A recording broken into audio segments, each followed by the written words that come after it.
Today, we shall be discussing about the difference between equity shares and the preference shares. It's a very important topic.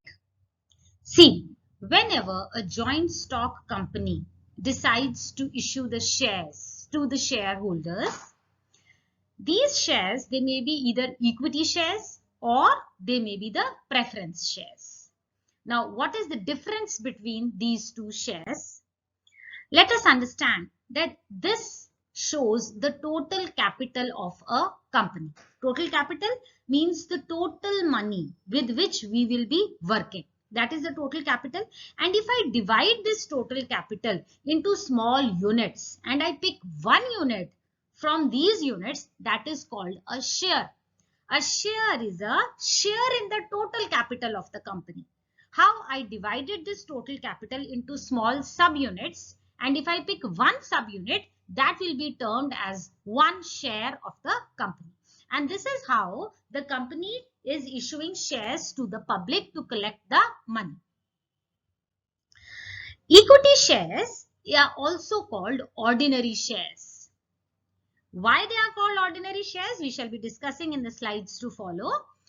Equity shareholders, they have a right to vote. The management of the company, the management control of the company is in the hands of the equity shareholders, which the preference shareholders don't get a right to vote. But the preference shares, they have preference over equity shares. You know how the priority goes? So the priority will first be given to the preference shareholders. And in which all terms this priority will be given, we shall be telling you in the slides to follow. The first point of difference which I have taken is the face value of these shares. The equity shares, generally the face value is low of these shares. Each share, it can be of the denomination 10, 12, 15 or say 20 rupees. As the preference shares are concerned, the face value of these shares is generally high, maybe 100, 200 or 300 per share. In this scenario, I'm talking about the relative difference between the face value of the equity shares and the preference shares. So if we compare the face value of these two shares, preference shares will be having a higher face value. That is, the denomination of the preference shares will be higher as compared to the denomination of the equity shares.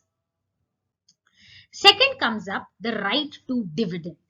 Now, what is the meaning of the word dividend? Dividend means the return which the shareholders will be getting on their shares. Now, the dividend as related to equity shareholders, first of all, it is not fixed. It is not fixed whether they will get the dividend or they will not get the dividend. They may not. Secondly, the percentage is also not fixed. But if you come to preference shares, they will get the dividend. Dividend here means the return which the shareholders will be getting on the shares. The preference shares, they will be getting the dividend. Okay, and generally the percentage of dividend is also fixed in this case. Now the point comes that dividend is paid on the equity shares. I'm not saying that equity shareholders, they are not paid the dividend. They may not receive the dividend. But the dividend is paid on the equity shares after it is paid on the preference shares. So whenever there will be the declaration of the dividend, the priority, the preference will be given to the preference shareholders. After that, if something is left, then they will be given to the equity shareholders. So the priority goes to the preference shareholders as right to dividend point is concerned. Now the dividend on the preference shares is paid before it is paid on the equity shares. So the preference shareholders, they get a priority to pay the dividend. The company will pay the dividend. First in the line will come the preference shareholders. After that, if dividend is left, if they have money to pay more money, then they will be distributed to equity shareholders. But equity shareholders may or may not get. It is not at all fixed ki pakka milna hi hai. Nothing like that. Next, rate of dividend. The rate of dividend is decided by the board of directors each year and approved by the shareholders. So what rate will the equity shareholders will get? It is not fixed. The clear point is that the rate of dividend which is to be distributed to the equity shares is not at all fixed. It may be high, it may be low, or it may not be there. Any case can be possible. But in preference shareholders, generally the rate of dividend is fixed. Okay, so how is it paid? Like, first of all, the company, it will pay it to the outsiders. What outsiders? The company will be paying, first of all, to the debenture holders. The interest will be paid to the debenture holders. Then to the loan, interest on loan will be paid. Then the company will pay to the creditors. Then comes the preference shareholders. The rate of dividend will be fixed and the priority will be given to the preference shareholders after paying it to the outsiders. The sequence I just told you, it can be the debenture holders, then to the loan, and then to the creditors, and then the number will come of the preference shareholders. After that will come the equity shareholders. So in this point I am discussing that the rate of dividend is not fixed in equity shareholders, and generally the preference shareholders, the rate of dividend is fixed. So whatever will be left after paying to the outsiders, you will be given priority. Who will be given? The preference shareholders will be given the priority for the same. Fourth point is the arrears of the dividend. What does this mean? Supposingly, 1 year you are not able to pay the dividend. You did not pay to equity shares. You did not pay it to the preference shares. Second year came again. You did not pay it to the equity shares. You did not pay it to the preference shares. So the arrears of dividend will get accumulated. Now my fourth point is saying, will the arrear of dividend be paid to equity shares? Will the arrears of dividend be paid to preference shares? This is the point number 4. Now see, in equity shares, the dividend is declared every year. In case dividend is not declared every year, then it is not accumulated to be paid in the coming years. If the equity shareholders don't get the dividend in this year, so this is not a liability on the company to accumulate it and pay it in the next year. No. This year paid, very well, you got it. Okay, be happy. But the next year, we don't have any accumulation system for you that what we did not pay you in the last year, we'll be paying it in this year. There is no such system. No such area of dividend accumulation exists for equity shares. If you get it this year, very well, very good. If you don't get it this year, you will not be given the next year. Okay. Now, as far as the preference shares are concerned, and if there are cumulative preference shares are of different types. One of them is cumulative preference shares. Then in that case, arrear dividend is paid before dividend is paid on the equity shares. So their arrear of dividend will get accumulated, and if the company did not have the funds to pay it in this year, then the accumulated dividend will be paid to the next year to the preference shareholders. So arrear of dividend is not accumulated for equity shares. Year is gone, dividend gone. But for cumulative preference shares, arrears of dividend will be paid you in the next year. It will get accumulated. Next comes the fifth point, which means the convertibility. See, equity shares are not convertible. Once equity shares are issued, they are to remain equity shares for the rest of the life. No conversion chances of changing equity shares into any other form of equity. No. But in the preference shares, they may be converted to equity shares if the terms of conditions so provide. While issuing the preference shares, this clause can be added that they may be converted into equity shares after, say, a period of 5 years or a period of 6 years. So there may be a chance that preference shares, they can be converted to equity shares, but in case of equity shares will remain equity shares. No chance of any conversion in this context. Next point is the redemption. Now, what is the meaning of the term redemption? Redemption means paying back of the money. Okay. Equity shares, they are never redeemed. They are never paid back during the lifetime of the company. Once if a company is issuing the equity shares, it has issued it for life. There is no chance of redemption. There is no case of redemption of equity shares. They will never be redeemed. They will never be paid back. Okay. Once invested in equity shares, it is a lifetime investment. So whosoever are going to buy the equity shares of any company, you have to make the things very clear to you that this is a lifetime investment. Money invested is invested forever. Unless it is the reduction of the shares or the buyback of the shares. In these two cases, the equity shares may be redeemed, but otherwise, generally, equity shares, they are never redeemed. They are never paid back. Okay. Now, in the preference shares, they may be redeemed on the due date. When we issue the preference shares, there is a clause which says redeemable preference shares. and then it is fixed that these will be redeemed after a period of say 5 years or after a period of 7 years, then your amount will be redeemed because they are issued in this way. Okay, so or on the expiry of a fixed period of time at the option of the company, they may also be redeemed. These preference shares, they also may be redeemed on the expiry of a fixed period of time. It is generally mentioned at the time of issuing, or it can be also kept for the option of the company. So in the sixth point, we are discussing that equity shares, they are never redeemed, but the preference shares, they can be redeemable preference shares. Whenever the company issues equity shares, it will never say that, okay, I am going to issue equity shares for a period of 5 years. No company will say ever. No company will ever say like this, because equity shares once issued, they are lifetime investment. The investor should know that now he has invested, he will never get the money back. No chance of redemption in equity shares. Okay. Next is the seventh point. Voting rights. Equity shares have voting rights in all the circumstances.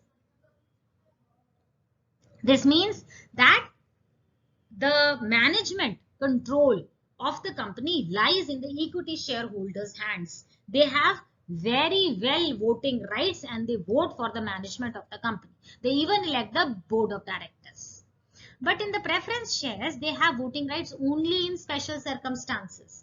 No voting rights at all under the normal conditions. They get voting rights when dividend is not paid for 2 years. So what does this mean? That preference shareholders, they don't have any voting rights. Clear cut distinction. Equity shareholders, they have voting rights. Preference shareholders, they don't have voting rights. They may get voting rights if they are not paid dividend for 2 years. If something like this happens, that for 2 years dividend is not paid, then they may get voting rights. Okay, next. Refund of capital. Now, on the winding up of the company, the equity share capital is repaid after the preference share capital is paid.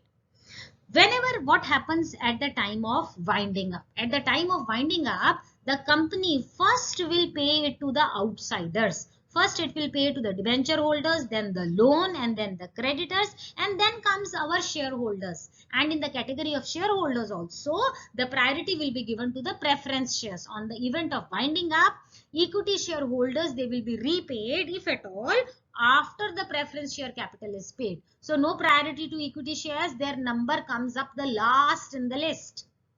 Now in the preference shareholders, on winding up, the preference share capital is repaid before the equity share capital is paid. Preference shareholders get priority over the equity shares. Just as I told you, in case of winding up of the company, who comes in the list? First of all, the outsiders. The company will try to pay off the outsiders, the creditors, the debenture holders, and the loan people. After that will come the preference shares, and then the last will be the equity shareholders. So this is how the sequence of the refund of capital will take place in the event of winding up of the company. Next point is right to participate in the management. Equity shareholders have a right to participate in the management of the company. This right is exclusively reserved for equity shareholders, and the preference shareholders, no, they do not have a right to participate in the management of the company. Only the equity shares are given priority in this case. 10th point is attraction. The equity shares attract bold and adventurous investors, risk takers. What does this mean? See, as I told you, the dividend is not fixed for equity shareholders. They may not get it. Secondly, the rate of dividends is also not fixed. In the event of winding up also company, they will not be given any priority. If after paying the outsiders and paying the preference shareholders, if anything is left, then something may be given back to the equity shareholders, right? So why do people will buy it? Those people will be attracted to buy equity shares, those who are bold and adventurous investors. These people who are buying equity shares, they are the risk takers. They know it very well that they will not be given any priority as case to payment of dividend or in case of winding up. So their number will come the last. So the people who are going to buy equity shares, they will be the risk takers. They will be the bold and adventurous investors. Okay. Now the preference shares, Those people will be going in for buying preference shares, those who are cautious investors. They are very conservative people. They don't want to take risk. They want to avoid the losses. Okay. They want their money to be safe and they want a fixed rate of return. That is why they want preference shares. They'll be given preference in dividend as well. So only the people who are bold, they will be buying equity shares, and the people who are very cautious or what dare away and conservative investors, they don't want to take risk, they want to avoid losses, they want a fixed percentage of return on their investment, they will be buying the preference shares. Okay. Next point is the risk. Equity shareholders are the primary risk bearers of the company. As I told you, there's a lot of risk involved in the equity shares. It is a lifetime investment. Once invested, that investment is gone forever. So the person who is going to buy the equity shares, he has this clear-cut concept in his mind that the money invested is invested. No expectation of, getting the money back. Dividend also is not fixed. Okay. So the equity shareholders, they are the front runners in the risk taking. They are bold, they are adventurous because they will not be getting any fixed return. As the case of preference shares, the risk involved in preference shares is relatively less when compared to equity shareholders. See, preference shares are also risky. I'm not saying that they are not risky at all. They are risky if you compare it to the debentures and if you compare it to the loans. Then in that case, the preference shares are also risky. Okay. But if you compare the preference shares to equity shares, then they are less risky. Equity shares are the most risky investment. Okay. And preference shares are less risky as compared to equity shares. But preference shares are more risky as compared when you compare it to debentures and you compare it to loans. Okay. So here I come to the end of the article. I hope I have made things very clear to you. In case you have any doubts, please feel free to ask me in the comment section. If you want to give me a suggestion, please feel free to write in the comment section. Kindly like and subscribe to my channel. Thank you for watching. Stay safe, stay blessed.